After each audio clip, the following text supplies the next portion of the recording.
Alrighty.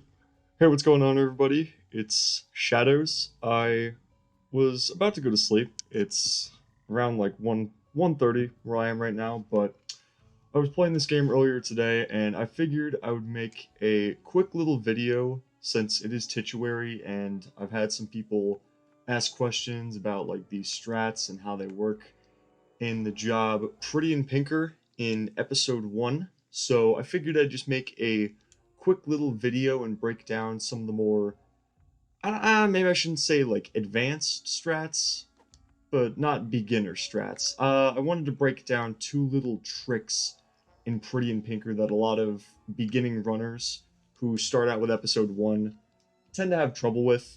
These little tricks that you might not think give people that much trouble, but they are really a little bit more complex on the surface, but once you really know what to do, it's not that hard. Both of them, I'd say. It's just I'm here to kind of make sure that new players, if they wanna do them, if they want to be the cool optimal gamers and save a few seconds here and there, not like a crazy amount of time, but worthwhile time save when you get to a very high level of running this episode, which obviously I'm not the world record holder, at least not at the time of this recording, but I would like to say I have a fair grasp on episode 1 at this point, so I just kind of wanted to make a video breaking down some of these like little bit harder strats here in the job Pretty in Pinker, because as I said, this can be a very difficult job, especially for new players to do fast. And these new strats, once I said, it's very easy to get frustrated and reset on new strats like these if you don't know exactly what you're doing. And before we really get started on anything, I would also highly recommend Remo Christian's tutorial series. He has, I believe it's the third episode, where he talks about this is the first job of that. He talks a little bit about this strat that I'm about to show you first up, and he talks a bit about the overall job if you are not experienced with this game at all. If you just want to start learning the episode as a whole, I would highly recommend watching that video first. There are a few little tips and tricks that have come into play since that tutorial series because the game is of course ever developing, but hey, that's why I make videos like this, right? Because even if it's minor stuff like a half second of time save, I figured it's worth it. It's worth to kind of help some people out for the game. But anyways, I don't need to make this video an hour long considering how minuscule this strat is. But as I said before, um, I would highly recommend watching Remo's tutorial series if you haven't already, because he kind of breaks down some of this stuff. So if I gloss over any details, that's probably why. But this part right here, as most of you probably know, I'm going to talk assuming that whoever you are watching this video, you have seen that tutorial video and you kind of get the gist of things. So you know what this hallway is all about, right? Like, this is leading up to the first strat where you beat the spotlight cycle that's in this room coming up. That's right to pan. That's really annoying. But, like you get to this room over here and there's the spotlight that's in the middle that you can barely beat if you get here fast enough. And this is one thing that Remo did talk about in his tutorial, obviously, but he really didn't talk about how I've seen a lot of people do it, so I kind of wanted to give a little tip on how to do it. What I've seen a lot of people doing with this trick is they tend to go a little bit more out towards where the circle is, and that tends to like make them miss it a lot of the time. But what a lot of people don't know is that I can't really show it very well on the map here, but there's like a little patch. Like if you imagine that little 90-degree angle there with this little part, right? And imagine if in between like this part right here in the bottom right corner, there's a tiny spot where there is collision over the water where you don't think you could walk on, but you actually can. And that actually allows you to hit this trick very easily. So I guess the best way to show you kind of what I'm talking about is just to do it in motion. But you'll see the little piece of land I'm talking about. So that'll activate the cycle right here. A lot of people don't know you can walk on that right here. Obviously, I had already walked into the zone where it loaded the cycle, so I couldn't hit that. I'll restart just to kind of show you guys where it is. Obviously, if you restart checkpoint here, then like this is what most beginners do. They enter this room as soon as you get the autosave, restart checkpoint, then you always have the best cycle. But yeah, you basically get right off of this spire point, and this right here it doesn't really look like you can walk on this. And to be fair, like it's not exactly big, you know, but there is this tiny, tiny piece of collision right here that you can actually walk on. Not enough where you can cut all the way over to this bamboo tree and be completely safe. You can see that it's still not that big, but it's big enough to the point where instead of going all the way out here, doing the jump, and then missing the cycle, which is what I see most people do, it should look more something like this, where get off the spire point, and then if the camera's this way, jump, cut over with optimal movement, jump, and then just single jump on the way down. That's also a very important part. You don't want to end up like double jump circle boosting because that wastes time. You just want to like jump off with a single jump and mash circle as you're going down, and then immediately do the spire jumps as you're going over there. So once again, basically, I wonder if I can go back just to do this part in motion. Obviously, I can't do the full cycle in motion. And this can be annoying to practice, obviously, because you can't really restart checkpoint after you get to that room. So I would recommend maybe if you're a little bit of the impatient type, you can make a save file in like the room before where that checkpoint is. I know people like Slink do that a lot. He has like a million save files, but if you don't mind waiting, then it just looks something like this. Go over across, cut over, optimal movement, single jump down, and you beat that cycle every single time. So that's the first part. That is one trick that I see a lot of beginners have some trouble with, that they wonder, why am I missing this? It's because most of the time they're cutting a little bit wider than they need to, which on a few occasions it works, but sometimes it doesn't work. So that's the one main thing. I guess I can briefly talk about this little laser floor right here. So obviously, this laser floor can be kind of a disturbance when you're trying to go fast, because you want to try and get across this as quickly as possible in order to beat the cycle of the fire in the other room. But I guess just like as a quick little tidbit, obviously, if the laser floor isn't... Well, I died there, but I have a checkpoint here, so it doesn't matter. The checkpoint's right here. What a lot of people don't know is that you see how kind of the bars that are facing horizontally aren't immediately active, like they kind of just pop into existence after a while. Well, you can actually take advantage of that, and I'm not in a good spot to do it right there, but you can kind of just run on the floor here and then only have to jump once, and that goes both ways, where once you jump once, you can just walk up the side. You don't actually have to jump again, and that can really help you beat this cycle right here. Now, this jump as well is another thing that I've kind of seen some people struggle with, where they wonder, why am I not getting the circle boost? I'm like doing the thing at the right time. Most of the time, it's going to be because they're like back here, when it's really important to kind of really get yourself onto that corner. I can't really do it here. I'm going to wait for the cycle to show up, but you can see if I do it like this, right before, you can see I was clearly before this little square right here. That is kind of too far away to actually get the boost. You really want to make it so when you're running, Ryuichi gets on top of this little part here, and then you do the circle boost in the same way. So kind of like this. You can see there, that time around, I wasn't behind that little square peg that was keeping up the platform. I kind of ran onto it, and then I was able to just run up on the little slope and then effectively get the circle boost. So in motion, obviously the cycles will be different because I got hit there. The cycles will be different because of, hopefully you'll have that optimal movement down and you'll get here on a good note. From a starting checkpoint, I guess I can't just run here, but I'll do one jump, do another one in this case, but then I can just run up and do something like this. Boost over there. And another thing to note is that I know this cycle right here looks a bit scary. I should probably just restart checkpoint. Gets me back over there quicker instead of having to dodge fire. One thing to note is that a lot of people, when you get here on an optimal cycle, a lot of people are scared to go for this immediately because they'll see the fire kind of starting up and think, oh geez, I'm not going to make that. But it is actually possible that like right when that fire is starting up, I did a pretty bad job there. I waited on it. But if that fire is just starting up, you can actually beat that cycle pretty easily.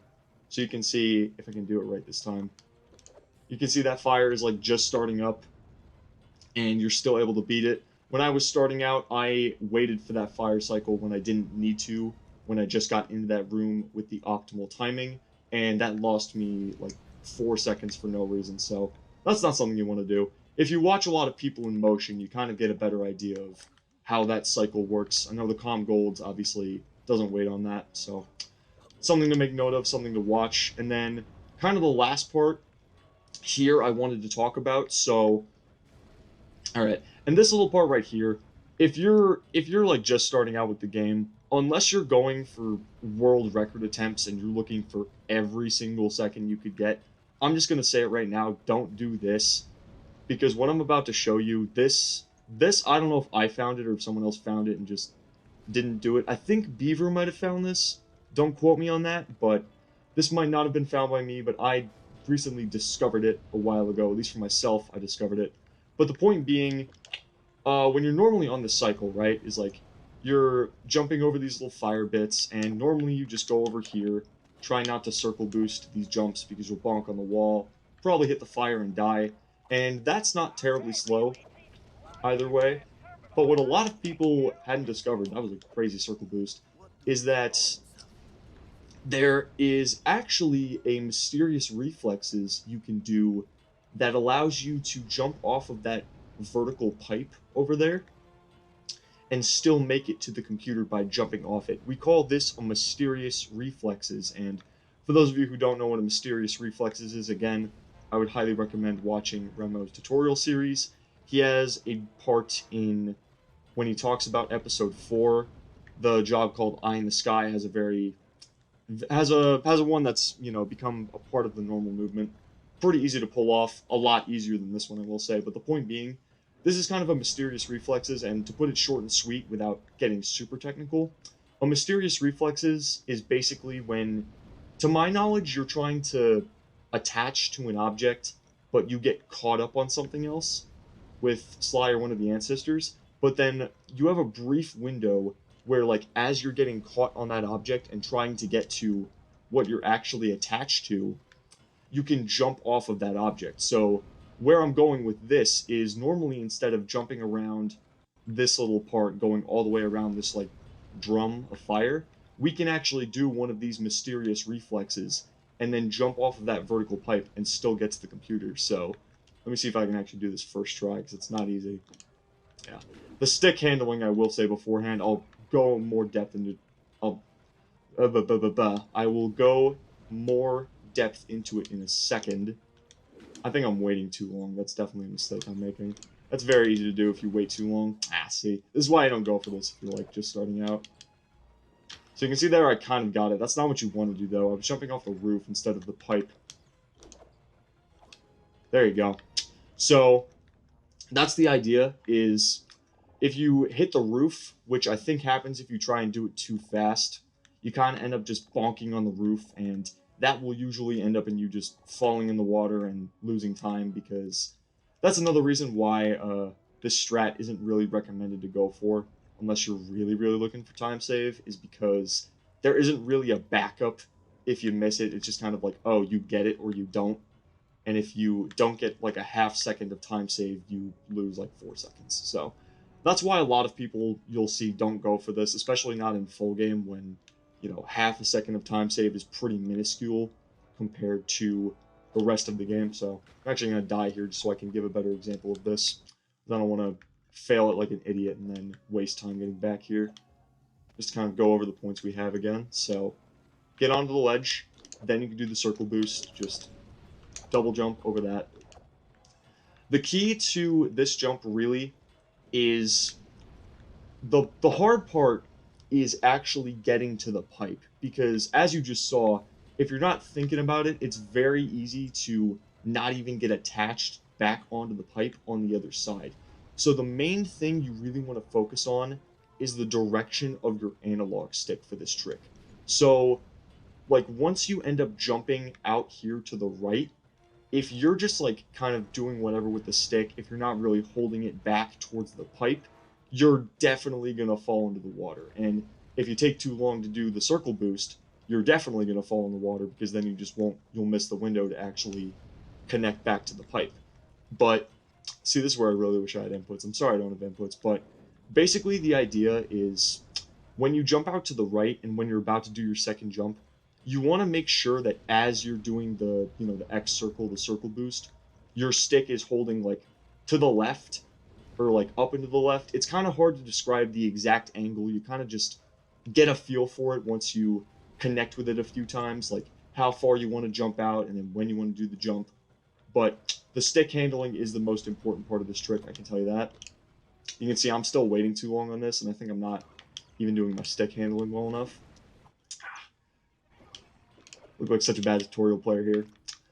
It's weird to describe how exactly to do this trick. There's a lot of moving parts to it, where you've got to worry about how far out you're jumping, and obviously, as I said, don't do it too fast, because then you'll definitely bonk on the ceiling and not do it.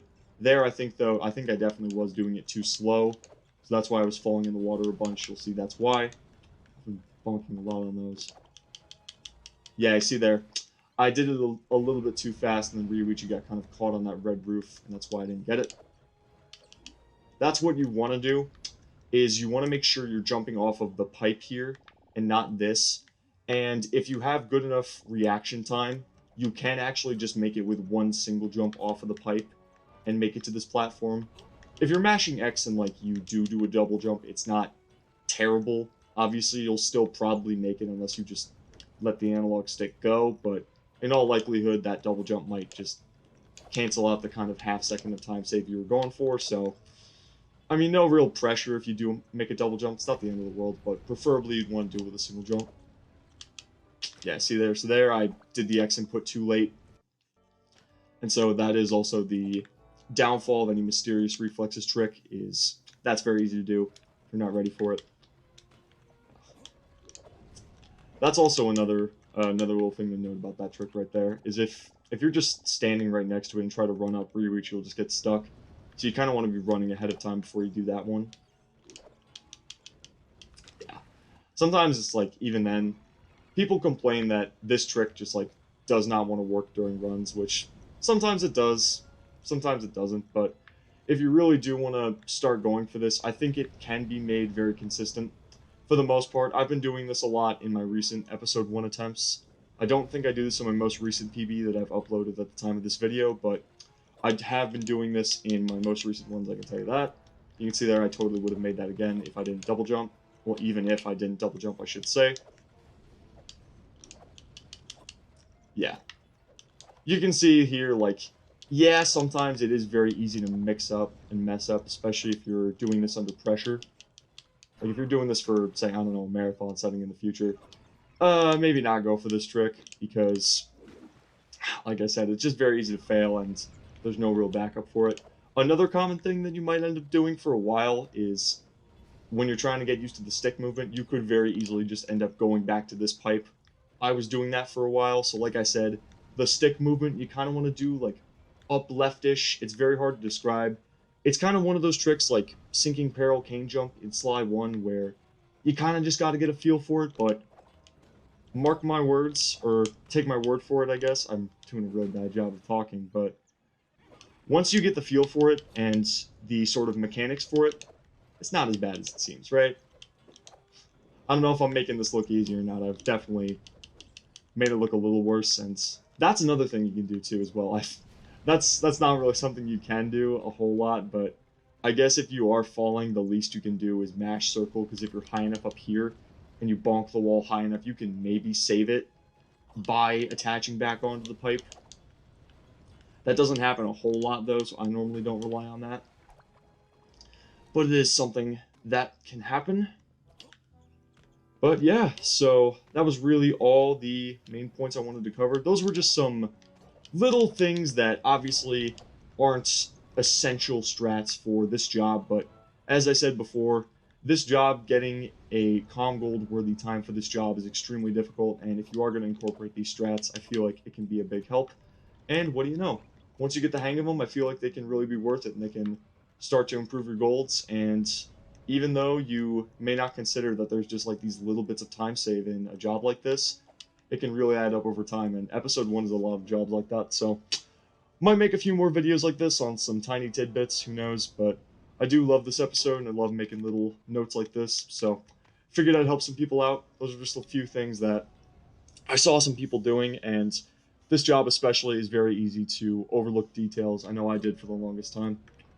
But anyways, that was all I had to say for you guys today. Hopefully, if you were struggling with the one trick beforehand and this little section right here with the fire, hopefully that is made better. And this trick right here, I should also mention, I should talk with the community about this. I don't know if this has an official name, but I've heard some people like to call this jump right here Hot-Scotch, like hopscotch, just with, fire. That is, to my knowledge, not the official name of it, but that's what I heard some people call it. That's what I've been calling it. So if you ever hear me say Hot-Scotch when I'm talking about this episode, now you know what I'm talking about. That name could change in the future, but that's all I'm talking about. It's what I wanted to briefly mention. But yeah, anyways, that's all I wanted to talk about. Thank you guys for tuning in, and hopefully this will make you a better Sly 1 Episode 1 runner. Sly 1 Episode runner. Sly 4 Episode 1 runner if you are just getting into this game, and hopefully this video was of some help. So until then, take care, guys.